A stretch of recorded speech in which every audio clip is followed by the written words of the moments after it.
Well, what a joy it is to be back with you. It's been a while, and I get to be here this Sunday and the next two as well.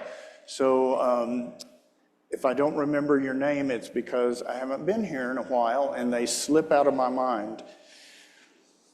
You know, I was never raised around sheep, and so I'm not sure if cattle and sheep are equivalent. But I do have one story about herding cattle. I was a young boy, I don't know, about the size of Emmett. Oh, he's gone.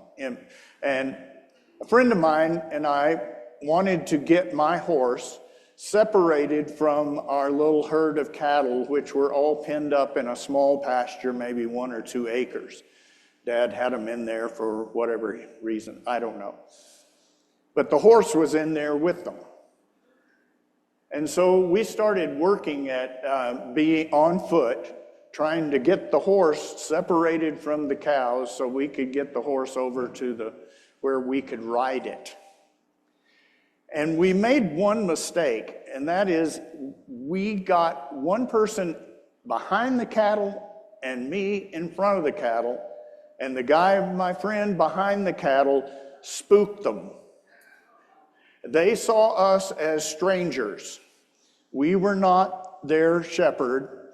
They were not happy that we were in there. There was a bull in with the cows. Maybe that's what was going on. And they took off right at me. About 25 head of cattle or something. And I ran sideways. I was that smart.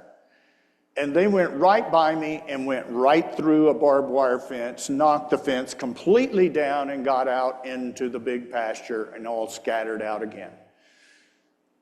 My father was not a happy father when he came home and found this situation. But what I did learn is don't do that. That cattle are not meant to be herded on foot or with 2 people, one in back, one in front. It was all wrong. So we did get to do little cattle drives from one piece of property to another in the spring and the fall. We'd drive about 2 or 3 miles down the dirt road. It's so fun. So sheep seem to be different. Sheep seem to identify with a shepherd. I guess, I don't know if they know their smell, their sound of their voice, visually whether they do it, but they tend to identify. And so the shepherd is the one that can get them started and mostly keep them together. And this whole set of parables that Jesus tells, and if you can understand exactly all of it. I always think Luke got it mixed up or something because it's told kind of awkwardly, especially the first one. But the point that I get out of it is that Jesus is the true shepherd. I grew up, I've told you this before, the church I grew up in was the Church of the Good Shepherd. And so that image was always there, except we had no sheep in Terry County. We just had the shepherd picture on our sign in front of the church. Following Jesus, knowing who we're looking for, and staying with. Well, there's lots of other parables. There's a parable of the lost sheep. How many times were you the lost sheep in your life? I can't count them because I'm too old to remember all of the times. But being lost means that I took my eye off of the shepherd. And every time I got myself into a thicket, off a cliff, stuck in the mud, I mean, it just never worked out well for me when I tried to be my own shepherd. I was just talking to a fellow not too long ago, a few weeks ago, sort of new to the God idea and trying to get his head around that. Raised in a Christian home, but had long since abandoned that and said there is no God until he needed God. And now he's trying to figure out what he's going to connect to and how to understand that. And he said, well, how do I turn my will and my life over to the care of God? How do I do that? I don't even really know what that means.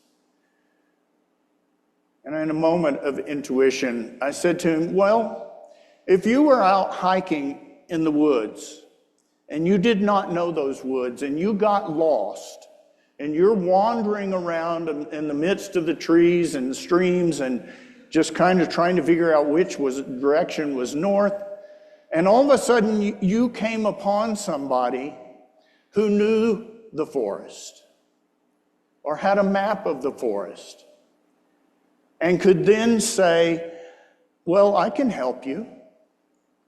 Would you follow him? Or would you say, no, I'm going to keep wandering around until I accidentally find my way out of this forest? He said, well, I would ask the guy that knew where he was going to get me back on the trail and get me out of there. And I said, of course.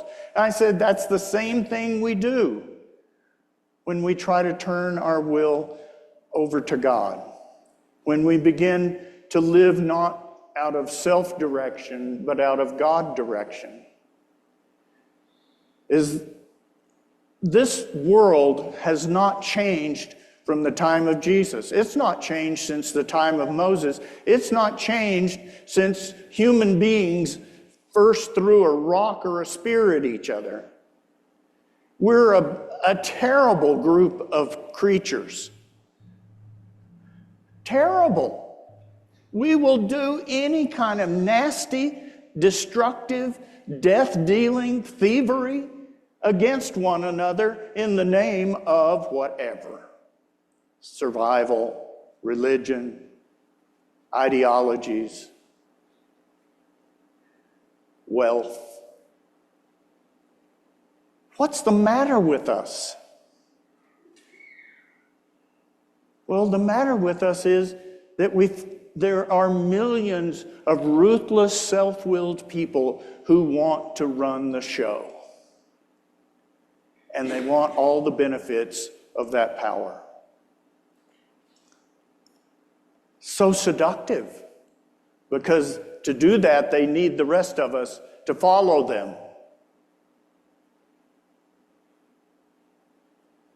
So then the question starts being, what's the fruit of the people who are asking to lead? Are they, as Jesus said right at the end there, I'm going to get it, so make sure I say it right. Right at the end of the gospel. The thief comes only to steal and kill and destroy. The thief comes only to steal and kill and destroy. Billions of people are following the thief. They're even following the thief and calling it Jesus, because they want to be feeling okay about following the thief. But the scripture says, by their fruits you shall know them. And what are the fruits of the Spirit? Well, it's not steal, kill, and destroy, not anywhere in those. What are they? Gentleness, kindness, love, faithfulness, helpfulness, and some others I can never remember the whole list. But fruit of the Spirit's look in Galatians. That kind of person is the shepherd, or at least a representative of the shepherd. Maybe assistant shepherd. I guess that's what pastors are, is assistant shepherds. But Jesus didn't promise us wealth and glory and power and dominion over others. What does he say? He says, I promise you abuse, disaffection, powerlessness, humility. Oh, that's one of those fruits of the Spirit. He promises things where Peter had to say to the new Christians, when he was abused, he did not return abuse. He suffered. He did not threaten. He entrusted himself to the one who judges justly, the Father in heaven. And so the true shepherd is not the shepherd that says, if we can just kill everybody we don't like, then our lives will be wonderful. The true shepherd says, as in Acts, if we live according to the Spirit, according to the fellowship, the apostles' teaching, breaking of bread and prayers, then signs and wonders will begin to be done. And all who believe will have a common life where we share our well-being, one with another and with the stranger. Because it said day by day, the Lord added to those numbers those who were being saved. When people follow the true shepherd, miracles start to happen. When we take our eye off the prize, we're following the thief, or we're following at least self-will. And my self-will is as good as a thief. What are we going to do? We're going to keep trying to run the show, stuck in the mud, stuck in the thicket, going over the cliff? Or are we going to follow the Good Shepherd who wants the very best for us and wants our best selves to be a witness to a broken world? You choose.